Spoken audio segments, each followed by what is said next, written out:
Sneakers and Cleats, the podcast.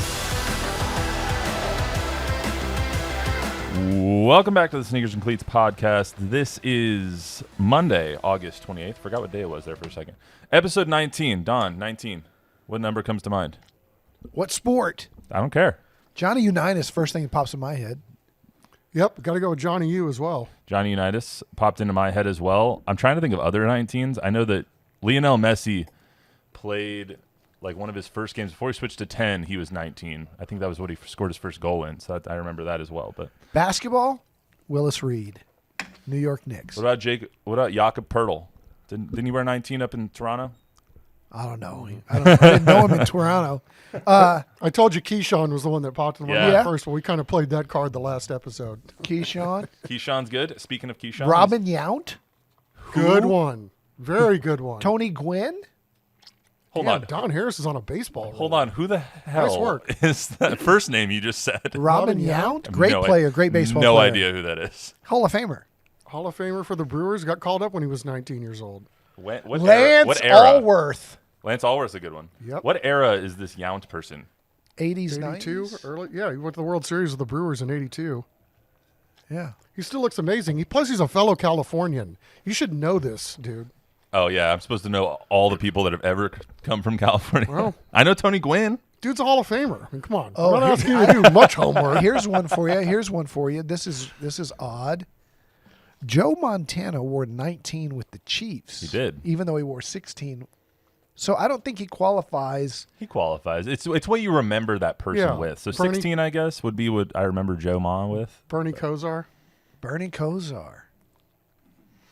Yeah, I think it's Johnny U. Yeah, it's Johnny U for sure. That's what Ding, that's ding, what I ding. would. He's that's the what I'd he's the roll big with. winner. He's Yeah. the big winner of who we remember with 19. Yeah. So, well, we got a lot going on today. Obviously, we're going to talk about the Trey Lance trade. I've got some opinions on that I'm not sure Don and Chuck are going to agree with, or Jerry for that matter. That's why we have a podcast. Exactly, so we can just yell at each other like Skip and his band of misfits today on Undisputed.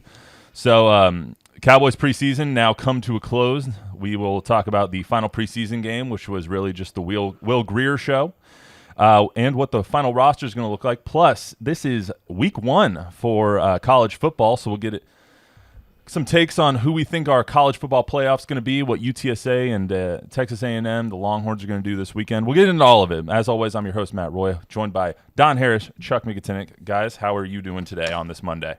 Doing great. Good. Excited about football season. Absolutely. You guys won't care about this, but this was when I woke up this morning, I was talking about it with my wife. This week, the beginning of football season, is the 40th anniversary of my broadcast career. I started thinking about this. When I went off to college in 1983, first week of school, I started doing a daily sportscast and play-by-play for the Howard Payne Yellow Jackets in Brownwood, Texas on Brownwood Cable. And it kind of slapped me in the face, the number 40. 1983 to 2023. As it should, because I do not have a like story. I was just, the other day I think I was at Rutledge Stadium filming a game on Saturday, the Wagner game, and I looked back and I saw Churchill versus Judson 1982. My senior and year. I was thinking, were you there at that time? I was. 1982 senior year? Alamo Stadium, they beat us 10-7. We dominated the game, and they beat us. And that was the beginning of their dynasty. Yep, because then they went on to win 4 state titles. They right? were 5, something like that. Yeah. All right.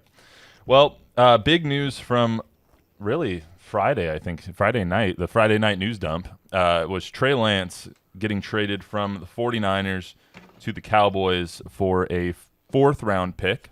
As we'll all remember, Dak was a 4th-round pick. Some really good 4th-round picks have come and gone throughout NFL history. I'll just tell you guys, my first thought was to go to how big of a bust Trey Lance has been in the first 2 years and where he ranks and where the Niners rank in terms of all-time horrible trades that this has turned out to be. 3 first-round picks plus a 3rd-round pick to Move up 9 spots from 12 to 3 with the Dolphins. The Dolphins have in turn turned that into Bradley Chubb, Tyreek Hill, Jalen Waddle, have gotten all of these great players, whether trade or draft. And I just can't help but think how horrible this has turned out for the Niners, even though they seem to have a quarterback. Yeah, no question. It's a big, big problem for the Niners. And everybody wants Lynch to be held accountable. It was a horrible trade. And, I mean, I don't know that they knew that they were getting Brock Purdy later at the time, and that Purdy would turn out to be as good as he was.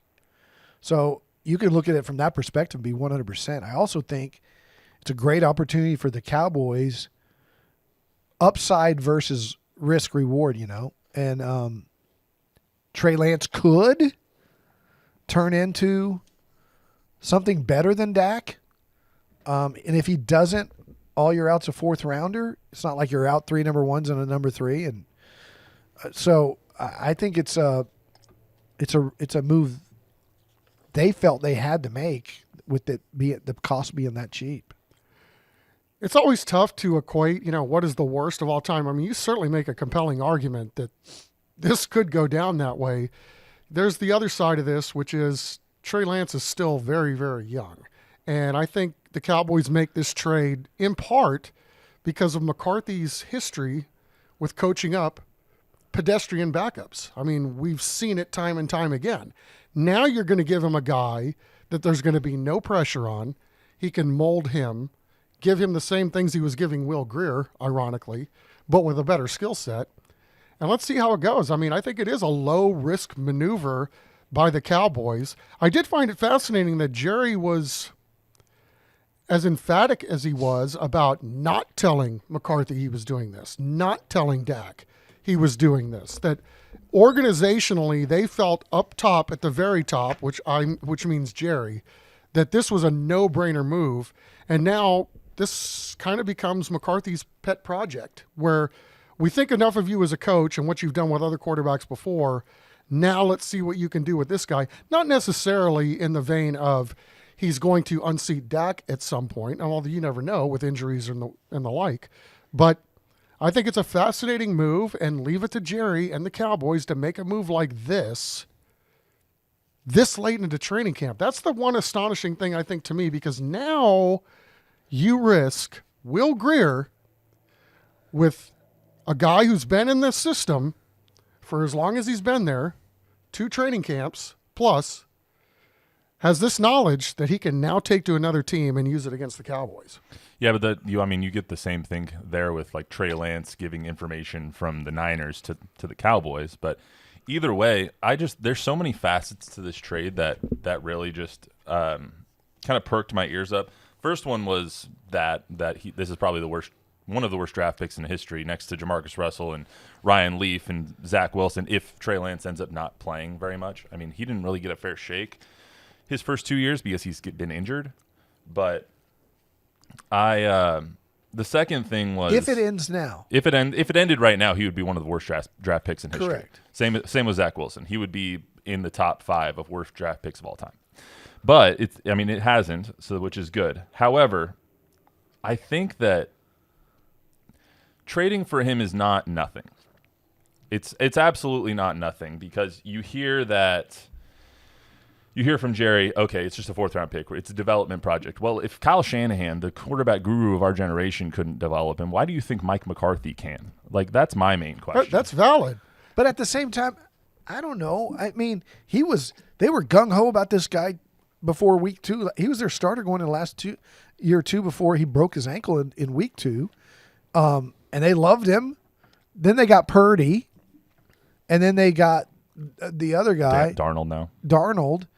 And I don't know, he's 23 years old, man. He hasn't played a lot of games. He played 17 games in North Dakota. But that's the other thing.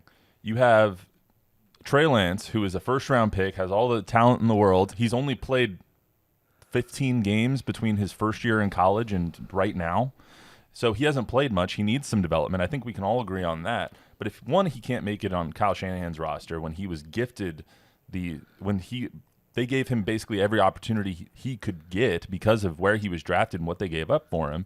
And now you're getting him on this roster. It spells confidence in Trey Lance and lack of confidence in Dak to me. I don't care what Jerry says about it with him not thinking about Dak in the future, because that's BS. They always think about Dak in the future. They always think about the future. Yeah, I would go a different route. I would say if you were going to start the season with the 3 quarterbacks that they were going to go with, Dak, Cooper, and Will Grier, And now all of a sudden you get to add Trey Lance. I mean, who wouldn't have made that trade to get him in the room? I think the quarterback room has got to be better right now, at least athletically it is. And again, to Don's point, he's young. I mean, the book hasn't been written. He hasn't played that many games. We know that. So let's see what happens with some coaching, with some time on the bench, some time in the film room, some time on the practice field. I mean, it's going to be fascinating to see how it goes. I just don't think that this was much to give up. And I think the quarterback room is better now. That's what it is. It's what did you give up to get this and get what the potential is. What you do get right away, Jerry gets a little leverage when it comes to Dak being up in 2024. Exactly. Right? So you get a little leverage. It's never a bad thing to have Steve Walsh behind Troy Aikman or Craig Morton behind Roger Staubach. It's never a bad thing to have a guy competing for his job. Dak's secure in his job for the moment and will be and should be. But if Dak Prescott, if he gets hurt, you've got a guy that has potential in a year or whenever it takes to be, I mean, his draft grades, everybody in the league saw it equally, what his arm talent is. You know, Cowboys had a second-round draft grade on the player. Yeah. So, I mean, when you look at the Cowboys, they tend to pick players off of the scrap heap and try and turn them into something. I made this argument with Ben Simmons in the Spurs. Back when you could get him for a bag of chips, like, why wouldn't you? Yeah. I mean, the guy was the number 1 overall pick. He can't shoot. He's got these mental blocks. But he's Ben Simmons. He's got this athletic ability that was number 1 pick in the draft that everybody saw. If Pop could fix him, if McCarthy can fix Lance, whatever's going on in his head, it's worth what you gave up. But here's the thing. Say they fix Trey Lance. What's the end goal here? Not to pay Dak $59 million next year is the end goal. No, I don't think that that's it at all. I think they're two unrelated things. That's my own personal feeling on this. I just look at it from Don's point of view, which is the quarterback room right now is more athletic than it was. You've got a guy that has a much greater upside than Will Grier does, because I think what we've seen from Will Grier is about what you're going to see from him, which is he's functional. He gets the ball out on time. He gets it to where it needs to go. We know he can't run very fast, and if he was playing in a real game, he would have been destroyed the other night. But, you know, good player. Well, we saw an awful lot of bootlegs, right? So he might have. I just think that the upside with Trey Lance, when you're talking about a third-string quarterback, you're not talking about a backup, is too great to pass up to not make this deal. And I would make the argument that he has a greater upside than Dak Prescott. Absolutely, but that's the point. He has a greater upside than Dak Prescott. He's cheaper than Dak Prescott. You have him for 2 years, which is the exact same length of time that you have for Dak Prescott. He's going to be cheaper than Dak Prescott. If Dak comes out and they go, 9-8 this year, and they lose in the wild card round, Dak's not getting a new contract. Mike McCarthy's going to be fired. They're going to start over, and if Trey Lance shows any promise, he's going to be the quarterback. Then there you go. That's why Jerry did it. Jerry knows that. Yeah, and Jerry. So what I'm saying is Jerry's full of crap with what he said this weekend. Jerry's always full of crap with what he says to the media. Well, I mean, again, you're not talking about a Will Grier at some point unseating Dak Prescott, right? There's enough tape and there's enough minds in the NFL that view Trey Lance as, maybe a guy 4 or 5 years from now that could be the next Aaron Rodgers or name the quarterback. The trick is right now is he's not. But there were enough people that saw him. The 49ers aren't a stupid organization by any stretch. Yes, you can say that they made the dumbest trade of all time. It may turn out to be that way, but they weren't the only ones that thought that kid could play football. And it takes a while. Sometimes Aaron Rodgers sat on the bench for 4 years before he started becoming Aaron Rodgers. It could get worse for the 49ers. If Trey Lance ends up being great, then it gets worse for him. And unless Jerry, they win a Super Bowl with Brock Purdy. And I've said this to a couple of friends over the last couple of days. I don't know of a player, other than Emmett, Michael, and Troy, that Jerry loved more than he loved Tony Romo. Oh, yeah. And when it came time for Tony to get his job back, the answer was no, because of what Dak Prescott was doing. And if Trey Lance is better than Dak Prescott, Jerry will have no problem, as much as he loves Dak, moving on from Dak like he did moving on from Romo. Right. And you will, and you'll see it. Like we saw it with Dak. Yeah. Like you're not going to take a kid out after he's won you a bunch of ball games. It's just not going to happen. It was the right move then. But that's the thing. Like he won a bunch of ball games. He has this big contract. If you cut him next year, you're not in the worst position. Or if you trade him next year, you're Dak? not. Dak. Well, you eat a lot of dead money. Yeah, but I don't know. There's just something with this trade. Like if you traded for, I don't know, let's just call it like Zach Wilson, it would be the same thing if you traded for Zach Wilson. It would be the same kind of thing. Guy with all the talent in the world that hasn't done crap at the NFL level. And you're trying to get that kind of backup and catch lightning in a bottle. But you don't try and catch lightning in a bottle for no reason. You don't. Let me ask you guys this because I didn't watch him.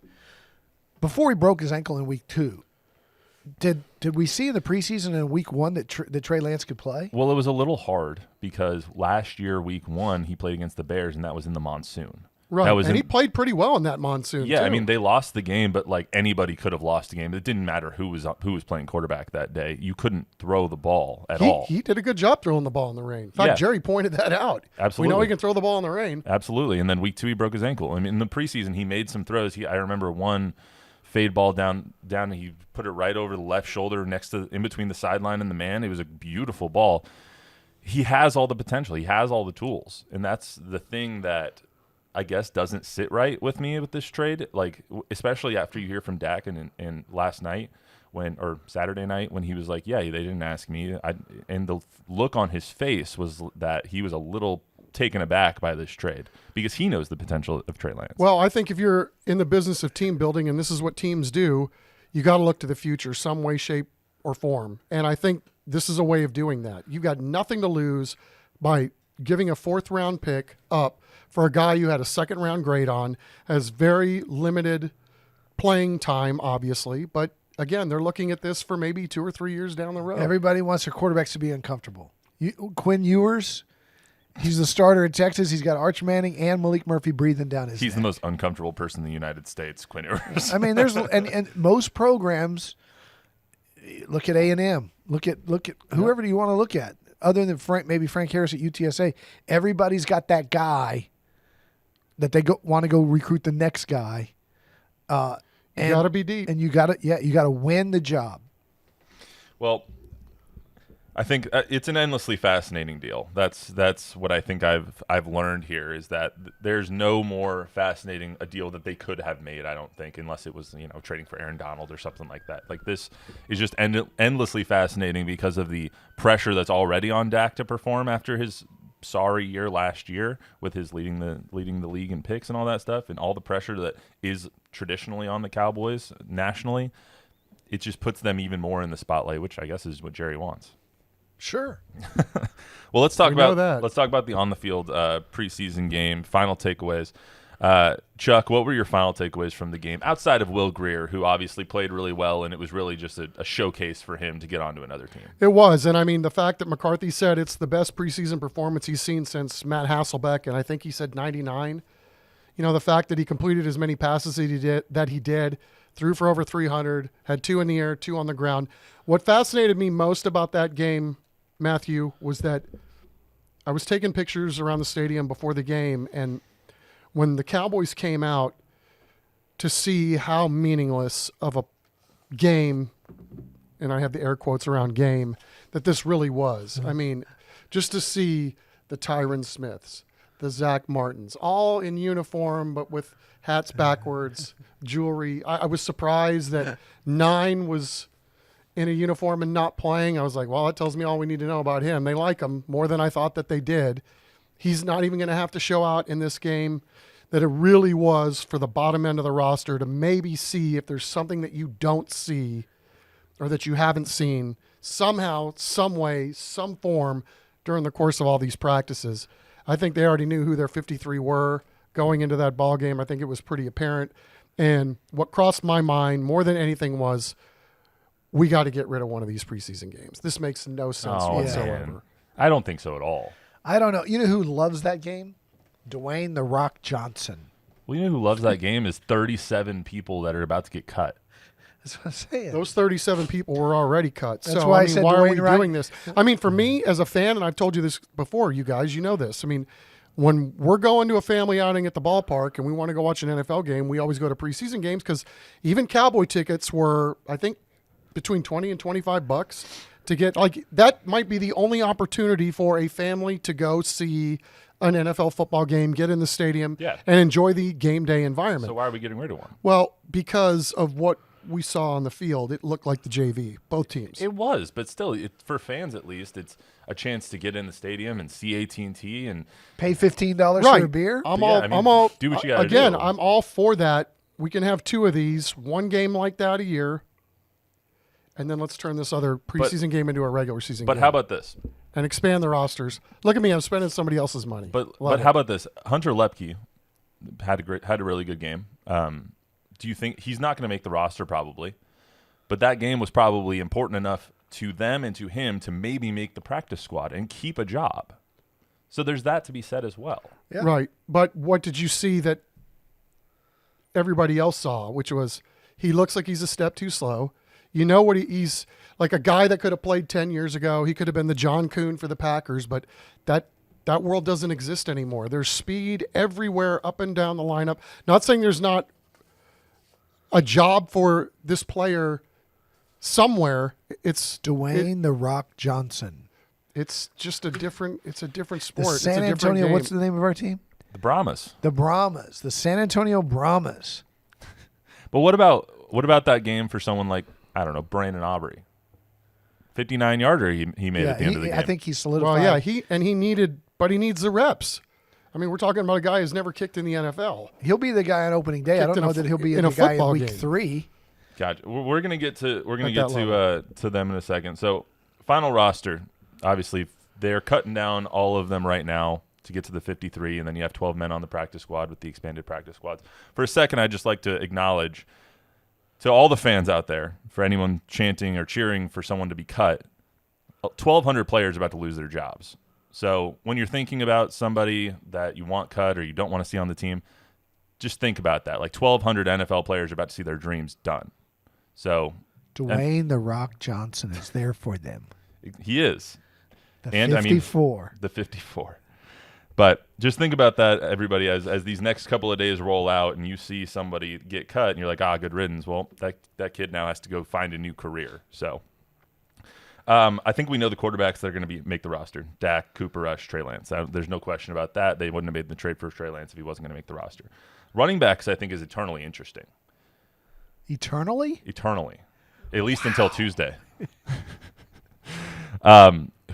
If you had to pick 3 running backs to make the roster, Ronald Jones obviously isn't going to be on at opening day because he's suspended. Which 3 are you taking? Tony Pollard is 1.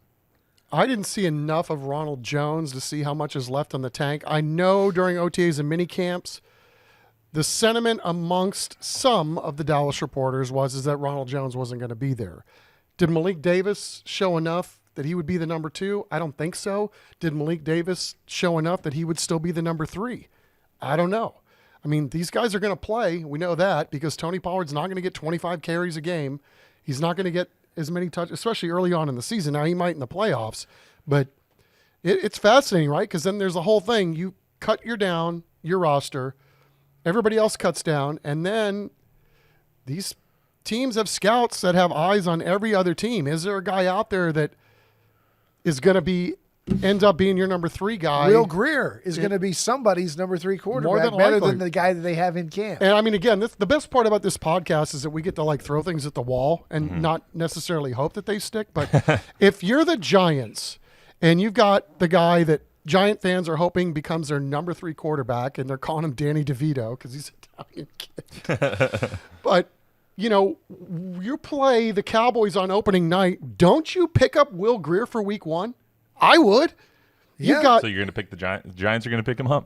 I'm throwing things at the wall. I mean, if it's me and there's any question as to who my number 3 quarterback's going to be, based on what I've already seen from Will Greer over, the progression that he made from last training camp to this one, why wouldn't I try to stash my number 3 quarterback on the practice squad and bring in Will Greer at least for week 1 so that I can figure out what's going on with the Cowboys? I mean, I just think there's options for teams now because you're talking about a quarterback who's been in the system now and knows everything there is to know about the system.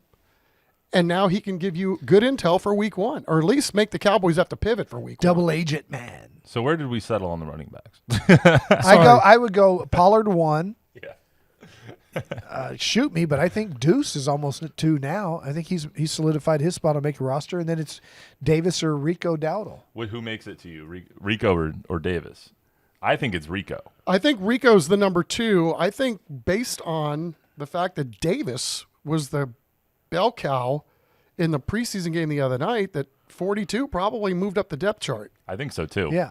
I think that Just based on that one assumption alone. I mean, it could loved be Davis, though, last year. I don't know how he fell behind Dowdle. And what Todd Archer, the ESPN reporter, he put out projections for the final roster as well. He only has them carrying 3 running backs. Who are they? Which is Rico, Deuce, and Tony. Okay. So I think I agree with him. He knows. Deuce has shown that he will be able to contribute right away.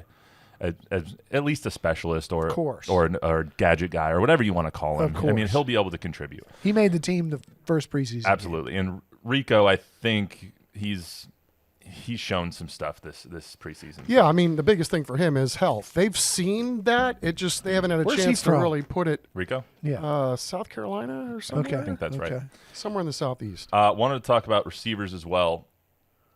CD, Michael Gallup, Brandon Cooks, Jalen Tolbert, all pretty much on. I think those are in pen.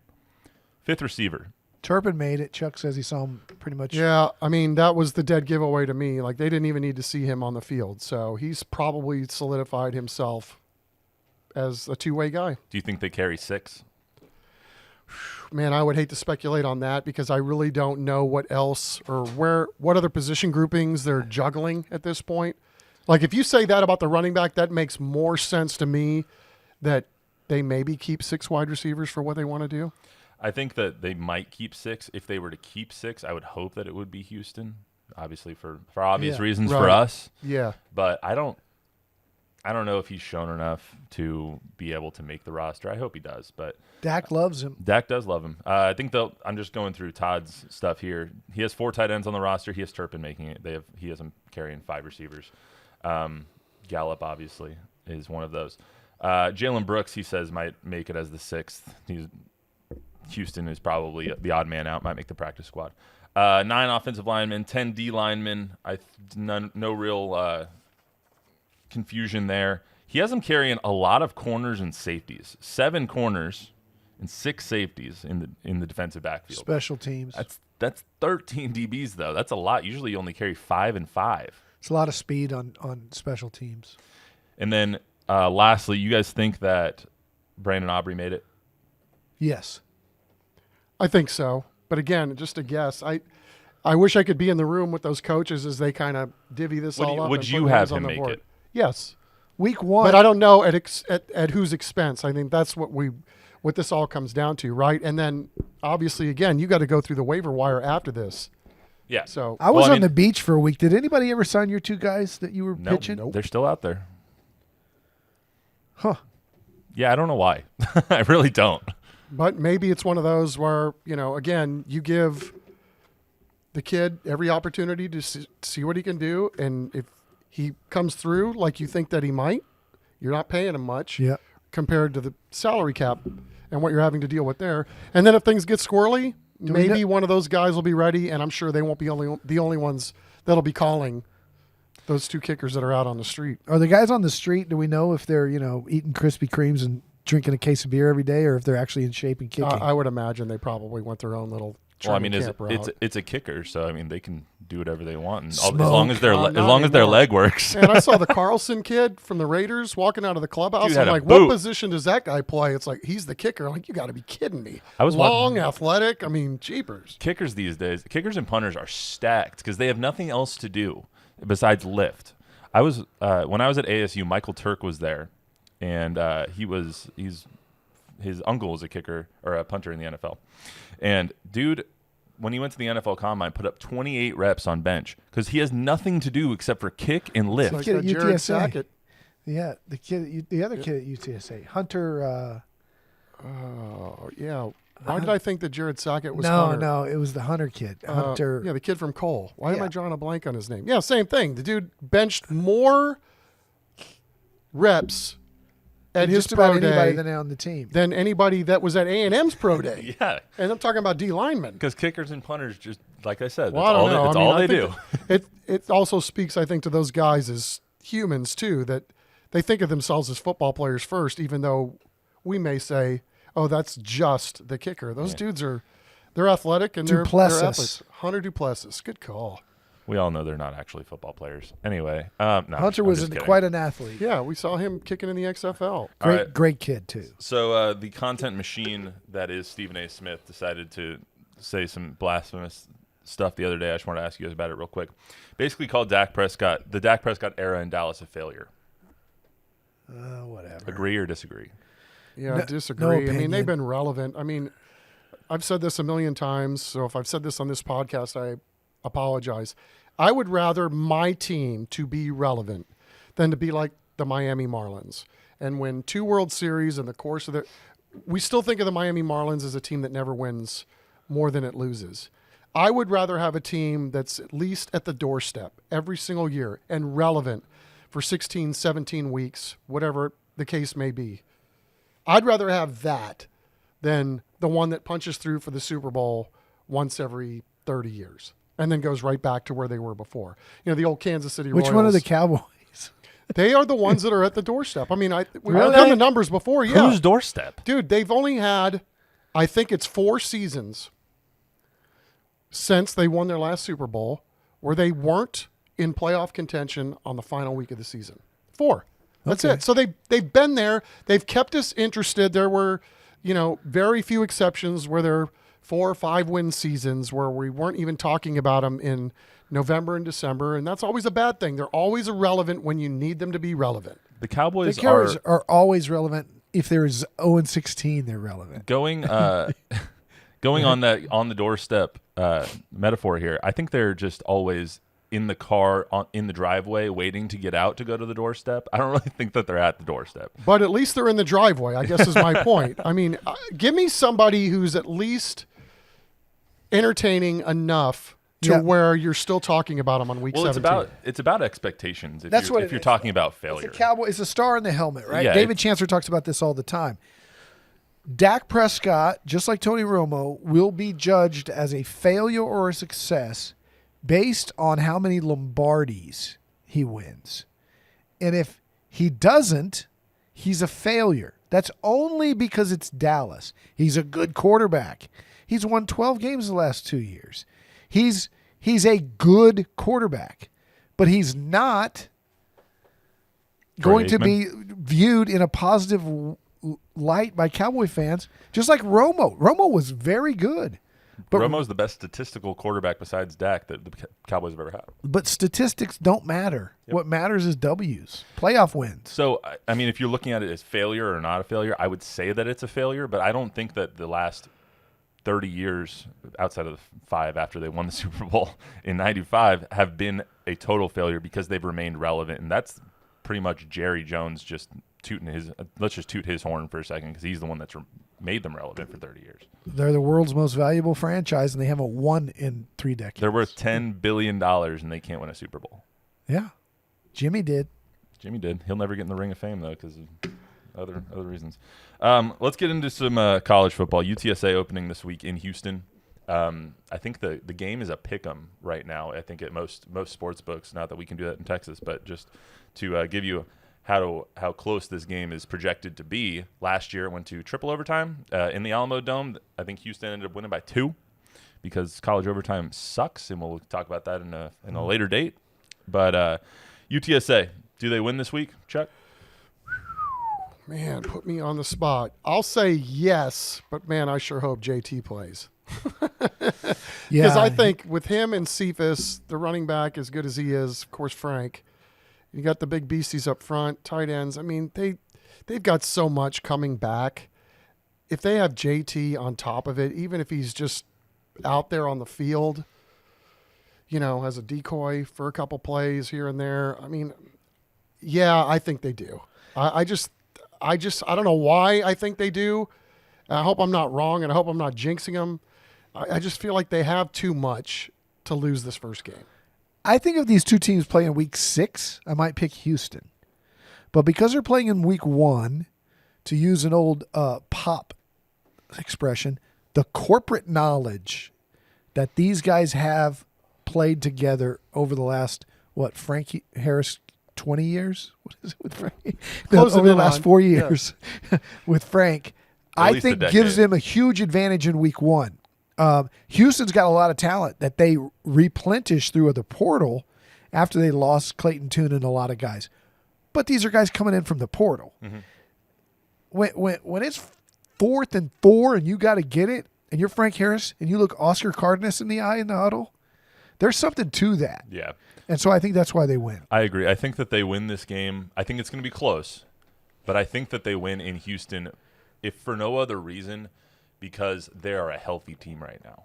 Like, when they got to the end of the year last year, it was a mash unit. Like, they had so many injuries that Frank was banged up. You've documented his injuries on air, and he's documented his injuries on air. Jeff Traylor has said that for weeks now, that he was limping to the finish line, especially in that Troy game.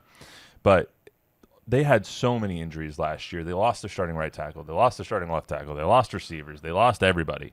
And now that they're healthy, I think that they'll at least win this first game, especially since they, at least until they aren't healthy, which hopefully they never are. But, I think that just because they're healthy and they have the knowledge of what happened last year, they have the motivation of what happened last year, they have Frank back, they've got all these returners, I think they win this game. I could see Birds up. I could see this game ending 3 ways, and the way that I couldn't see it ending is a Houston blowout. I could see a Houston close win, a UTSA close win, and a UTSA blowout, but I do not see a Houston blowout. Yeah, never. Never. Not with this group. No, not at all. So that goes to, do you think that they win the conference? Man, I watched Tulane beat USC in that Cotton Bowl. Tulane's really good. I'm going to pick Tulane to win the conference. UTSA finish 2nd or 3rd. Okay. Yeah, I think they're going to be up there. SMU, I think, is going to be pretty good too. It's really hard to know.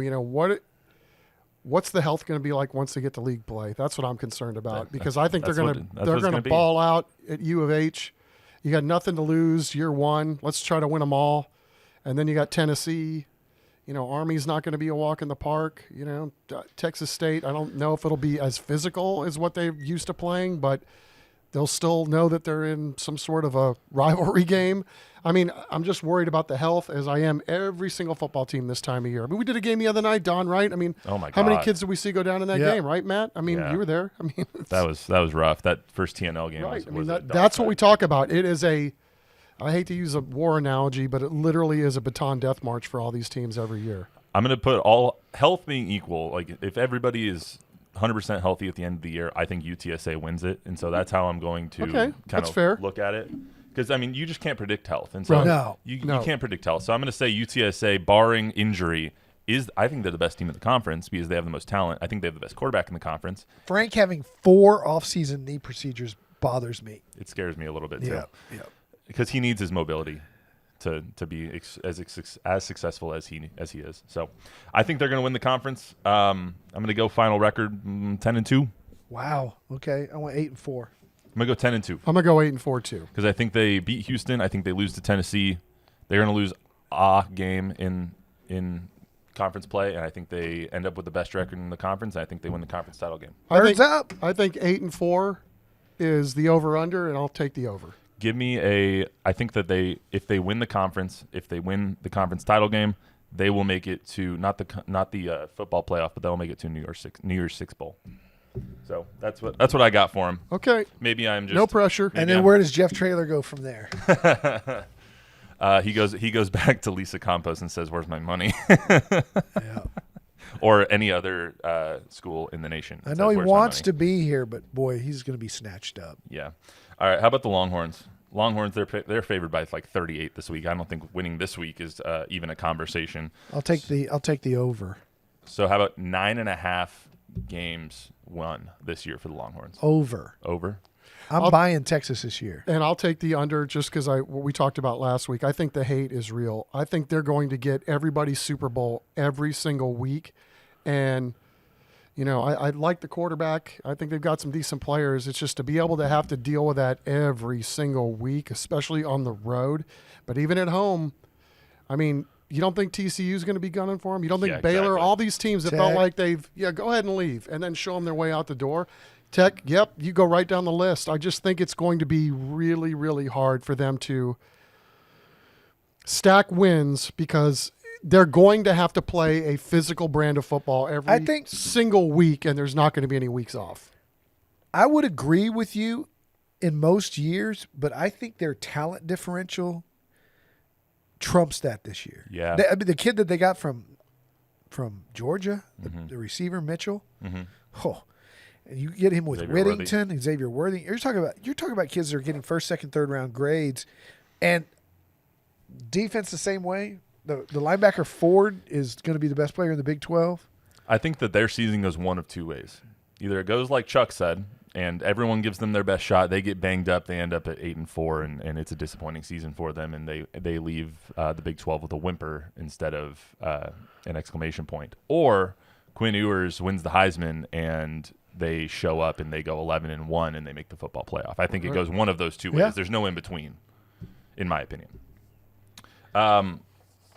So how about this, guys? On the way out, let's get it on the record. So in 4 months, I can come back and say Chuck was wrong. I'm just kidding. It wouldn't be the first time, Matthew. Yeah. Who you guys got in the college football playoff? Give me 4 teams. Okay, I'm going to go Michigan out of the Big 10 over Ohio State. Okay. They both could get in. I'll go Georgia because they're Georgia. And I'm going to go Are we sure that you can't have 2 teams from one conference? No, you Yeah, can. you could definitely put Bama in. Okay, then I'm going to go with Georgia, Michigan, Ohio State, and Florida State. Really? Florida State. Yeah. That's a wild card there. Florida State, which means they probably have to beat LSU this weekend. They would have to, yeah. I'm just going to play it right down the middle, dude. I'll go safe. We'll go Georgia, Michigan, Penn State, Ohio State. Penn State. Penn State. All right. What are you going with, Matt? I'll go Bama as the 1 seed. I'll go Ohio State as the 2.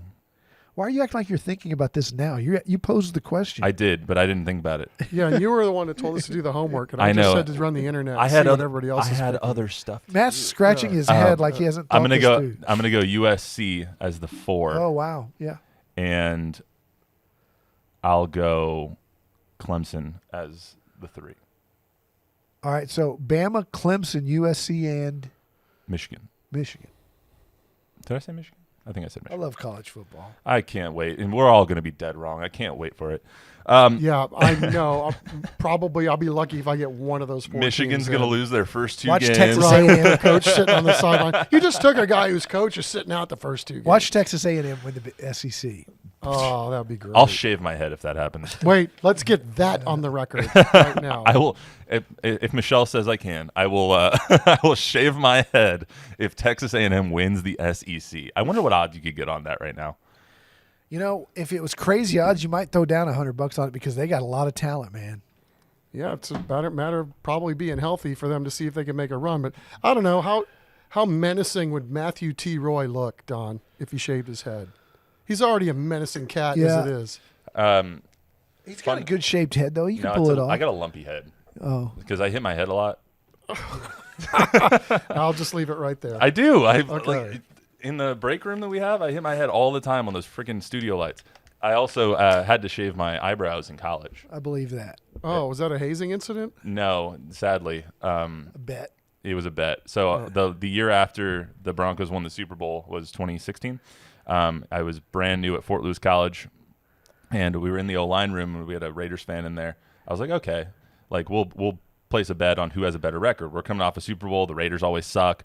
Of course, that's the year that the Raiders go 10-6 and the Broncos fall apart. With One Trevor eyebrow Siemian. or both? Both. And what made it worse was They grew back. They did. But what made it worse was that so we went through the season. Obviously, the Broncos had a bad season. I ended up having to shave my eyebrows. So I shaved my eyebrows. I came back to school. I had a hat pulled down all the way, and then my glasses pushed up so you couldn't see anything. And then I went up to Matt. The other guy's name was Matt as well. And I was like, here you go, jerk, and used other words. And he was like, oh, wow, you actually did it. I wasn't going to. I was like, oh, you jackass. What do you mean? And then my O-line coach made me take off my hat and glasses every meeting until they grew back. You know what? Real fast. You know what the greatest analogy in sports history is to what you just said? I wasn't going to. This is true. Ali Frazier trilogy. Frazier wins the first fight in 71, the fight of the century. Ali wins the next fight. Then they fight the Thrilla in Manila, which Ali wins to become the greatest of all time, could say he beat Frazier in 2 out of the 3. What people don't realize, in the 14th round, they almost killed each other. In their corners, Ali wasn't going to get up. He was done. He's admitted that. And Frazier wanted to fight, and Eddie Futch threw in the towel. And so if Eddie Futch doesn't throw in that towel, Frazier answers the bell for round 15, and Ali doesn't, and it's just the reverse. Joe Frazier's the greatest fighter. Well, I didn't know that. Yeah. I didn't know that either. And by the way, I wasn't going to. Texas A&M's odds are 1,400, so plus 1,400, 14-1 to win the SEC, 40-1 to win the national championship. Those are Sounds not kind of high. Those right? are not high enough odds for me. Yeah. I would need like 30-1 to do. I don't know anything how like that. anybody comes out of that league playing for a title. I mean, it's Georgia's done it the last 2 years. right. All right, guys. Well, that's it for this episode. We'll be back on Wednesday with the High School Hype Squad. This week, we'll be featuring the Sotomayor Wildcats and the South San Bobcats in the Cat Bowl we're going to have on TNL this week. Quick reminder, you can get this podcast wherever you get your podcasts and on YouTube. Please download, subscribe, rate, review, unsubscribe, resubscribe, re-rate, re-review, give us a 5-star rating, give some feedback. Feedback is a gift. We will see you back here on Wednesday for the Sneakers and Cleats podcast.